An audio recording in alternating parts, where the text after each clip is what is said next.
further ado, I'm going to invite my own daughter to come up. Abby, where are you? Let me make sure she's still on. I'm not seeing her. Is she still on? Hello. Oh, you're here. Oh my goodness. Hi, Abby. Hi. I feel like I haven't seen you for the day already, right? But we've, you know, done so much already. Abigail, I know we're out of time, but and you also do so much very similar to Morgan, and I'm sure a lot of what you have to say mirrors, what she said as well.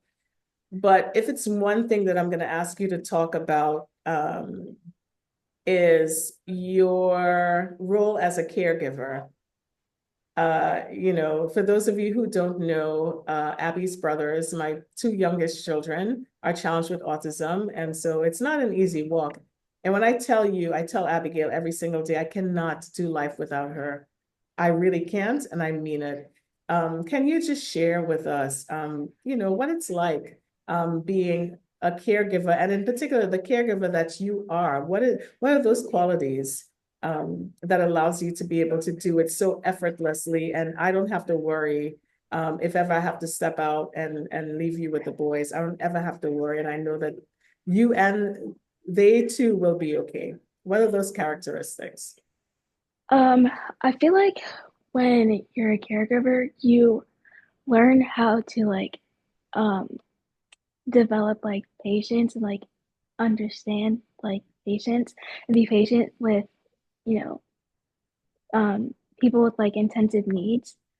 So, um I definitely also watch my mother and also my family members who also help me take care of my brothers, and I watch how they, interact with them, and that's how I, interact with them as well. And yeah.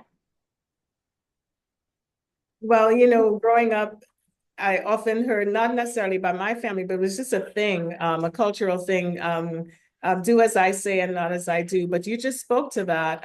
You spoke to the fact that you watch those around you and you learn from them, and you have developed patience. And so a lot of times it's those unspoken things that we don't realize that we are communicating with the young people that are watching us. So thank you for speaking about that.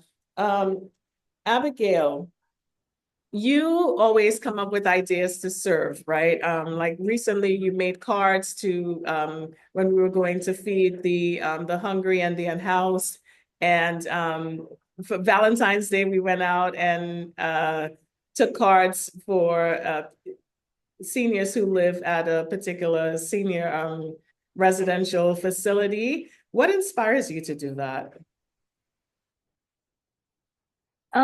Honestly, what inspires me to do that is the people that I'm around. Growing up, I've been around people who always give back to the community. Like my mother, I always see her participating in community events and feeding the unhoused. And when I was younger, at my church, I was part of the step team, and some of the events we would do, we would perform at charity events, just ministering and giving hope to people who need it. So yeah. Yeah, oh, we miss those days, right? And I remember when you traveled to Australia and you and Caleb came back, you actually said that there was a young person who wanted to commit suicide, and that teenager came up to you all afterwards and said, if it wasn't for you all, that they would have proceeded with that act. And so it's very encouraging to know that even the youngest person can actually inspire someone and save a life without really knowing. And it's important that we don't really judge people because we don't know what people are going through, right? And so you inspire me, Abigail, because you do this so effortlessly and so willingly, and you live up to your name, which means joy, and you just bring joy to every environment that you're in. And so I just want to commend you for that.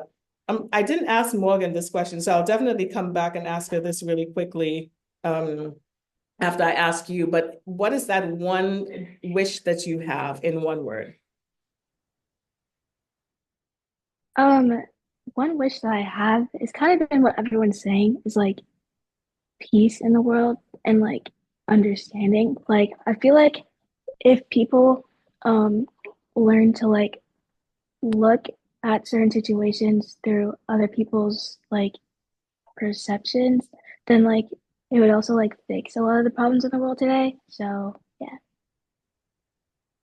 So see others' perspectives, right? And learn from their experiences too, and not just be so. I think it speaks to being self-centered. You know, we do live in a self-centered world, and if we were to just step back and take ourselves out of the equation, then it makes it easier for us to see others, right? To see others and recognize that we all share the world together, right? We're all renting. We're all renting this world together. And so we should give back, as Miss Sandy said,